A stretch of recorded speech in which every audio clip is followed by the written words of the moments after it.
What's up, everybody? Welcome to Podcast Now. I'm Alex, and in this video, I want to give my predictions on the review scores and overall what people are going to be saying on Ghost of Tsushima. So this is something that I thought of a little while ago. I did it with The Last of Us Part 2. Thought it worked really, really well. It's kind of like a new series or a newer thing that I do want to do. So to kind of clear up transparency, just make sure that everybody's on the same page, I do not have Ghost of Tsushima, okay? I'm not like claiming I've played the game and I kind of know what people are going to say about it, and I just, I'm going to hide that from you. No, I don't have the code. Obviously, the review embargo of this game, it lifts Tuesday around midday. Obviously, it depends on your time zone, but Tuesdays, we're going to be able to see the review scores. We're going to be able to read what people are saying about this game, so it's very, very close. So again, I did this with The Last of Us. I'm going to try and predict mainly Metacritic, mainly like where I think the score is going to be, maybe some of the talking points of this game. Again, I've only done this once, but actually with Last of Us, I was very, very accurate. I actually guessed, or I guess predicted, right, that the review score, that it would get somewhere in the 93 to 95 range, which I nailed exactly. And I also kind of correctly predicted a lot of the key talking points of the game. So I know, there could be people that just don't trust what I have to say. That's completely cool. Maybe we're gonna, differ on our thoughts, but again, it's just this is kind of a fun thing. So Ghost of Tsushima, again, this is a game I'm really, really anticipating. I'm really, really excited for. I'm going to stand firm on this game may not be as good of a game as a lot of people may think it is right now. Now, am I saying again that it's going to be a terrible thing, that this game is going to get like in the 7s? No. I should also say that again, when it comes to review scores, I don't go by review scores. I just look at the game. If the game interests me, if I have trust with the company, if they've made solid products in the past, I go with it. All that kind of stuff. That is what I go. I don't go on Metacritic. I don't look at the user scores. I don't look at the critic scores, So just again, to kind of make that transparent, I think this game is probably going to get in the high 8s. So to give a official prediction, so for The Last of Us, I said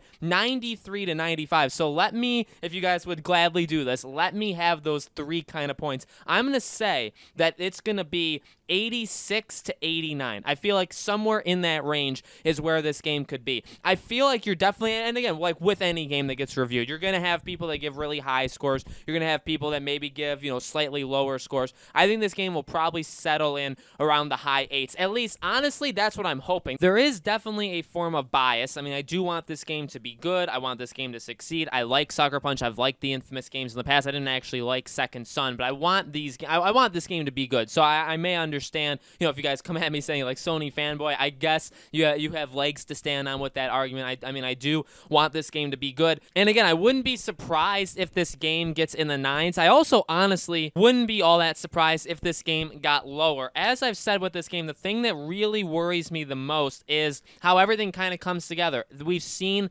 individual parts of this game. They've all looked good in short bursts, but playing an open world game, especially like Ghost of Tsushima, a world that, in a game that wants to be realistic, that is going more towards that realism, it may not work. And also, not even just that, it may just ultimately not be for everybody. And again, that's cool. Not every game is made for every person alive, right? So I would not be surprised if this game got less than, again, like an 8.6, 8.9. I feel like this game could get anywhere in the 8s. I feel like with a studio like Sucker Punch, you do expect quality. There is a level of quality you expect from games like this, so I don't think it's really going to be held back there. The biggest things I'm worried about, so with The Last of Us, it was difficult because The Last of Us, I really did think going in, you were going to have major difference of opinions between the critics and the fans, okay? It just flat out, you were going to have critics not talking about certain things or giving excuses or using, again, kind of like the bigger talking points that maybe we've heard before. I knew that was going to happen, and ultimately that did end up happening.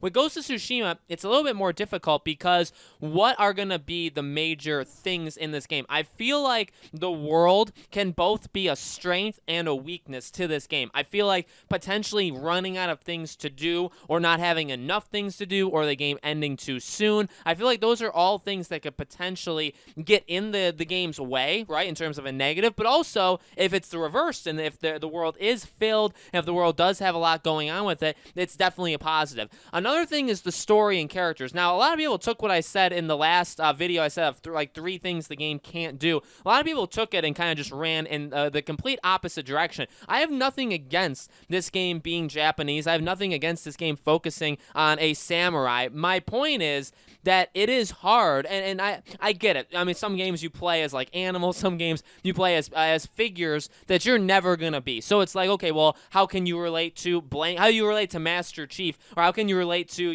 name your character when you'll never be able to do that? I get that. I'm just saying, I think in the way that this game is built, in terms of the realism, in terms of having us care about this character, I feel like it's gonna be a little difficult to make us care. I'm not saying it's impossible. I'm not saying I don't want to care. I'm not saying it's any harder or easier than other games, but I think it is going to be something that could be difficult. So that is something, again, with the review scores. And I guess, if we're looking at the review scores, if this game gets in like the low 8s, I would feel like story and maybe character would be a big part of why the game is held back. You know what I mean? I feel like that would be one of the biggest things. Honestly, in a game like this, the two major, if I had to, I guess maybe even three, if I had to tell you three major weaknesses that could happen with a game like this, that I would predict. So, I mean, a perfect example for this video, right? That I would predict would be wrong with this game, if there was going to be anything, would be like the open world being lackluster, there not being enough things, or again, maybe it ending too soon, maybe not feeling lived in, right? Maybe the world doesn't feel like there's enough stuff going on. That's one.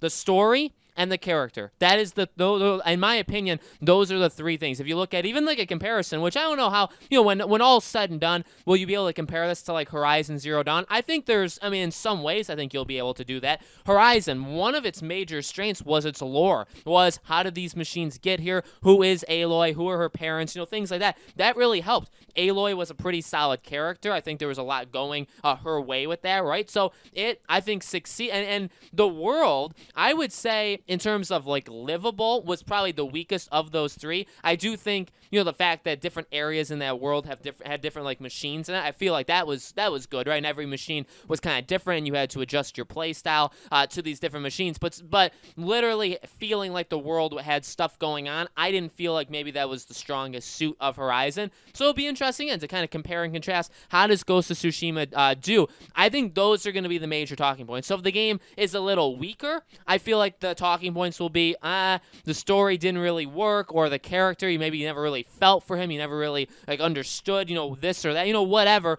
Maybe the world just didn't have enough in it. I feel like the combat is going to be a slam dunk. Here's the thing, the combat's not going to be for everybody. In fact, Sucker Punch has gone to great lengths, really, in my opinion, to kind of prepare people, really since the very first time we saw this game, where it's realistic, it's hard, remember, in fact, I think like a couple months ago when there was like a preview of this game going around, or when like Sucker Punch was talking about specifically the gameplay, they stressed this is very different, this is very difficult, there's a big learning curve, it's not, not everybody's gonna love this thing. They said that. I mean, credit to them. I think, were preparing people, because I do think the combat won't be for everybody. With that being said, normally for combat systems that are like that, they end up, we kind of give them the benefit of the doubt. We kind of say, oh, they're just kind of good. Like, we'll just go with the people that like it. Even like Demon Souls, Dark Souls, Blood, I mean, all of the, the Souls games are all like the From Software games. That combat's not for everybody. If you play it the wrong way and you suck and you die, are you really going to listen to those people talk to you about the combat systems? You know what I mean? So I think it's not the exact same thing. I know that's kind of a reach there, but my main point is like Ghost of Tsushima, if you suck at the parrying and you suck at like the actual sword fighting, I don't really think people are going to listen and say, well, if they just adjusted this, adjusted that, when if you get good at it and if you master it, and it can get really, really good. You know what I mean? So I feel like the combat is going to be fine. It's definitely, the world is a big, big thing. I feel like I really do want to say this game is going to be in the high 8s. I hope this game is really solid. I feel like if it does get in the high 8s, I feel like it's probably the world that gets it to that point. It'll be interesting to see if the story and characters kind of go along with the world. So because the game gets maybe close to a 9, because the world is so big, is so lived in, is so fun to go around and do things, maybe that, again, kind of elevates the story. I mean, again, maybe all these things kind of just come together in a really nice way, and they all just work, right? That's what I'm hoping for. We'll have to see. We'll honestly have to see. I feel like atmosphere is maybe going to be a really key word that we hear quite often with this game. I feel like we're going to, because of the way they're doing it, because the fact that they're going for more of a realistic tone, obviously a real island with real kind of, events in history that happen, I feel like atmosphere, tone, you see, even in the gameplay, they really stress just how beautiful I think this game looks, and the lack of really anything on your screen, right? That fire colors and wind and things like that, that is what's basically guiding you in this game. That's going to be cool. I feel like those are definitely going to be the strongest suits. I really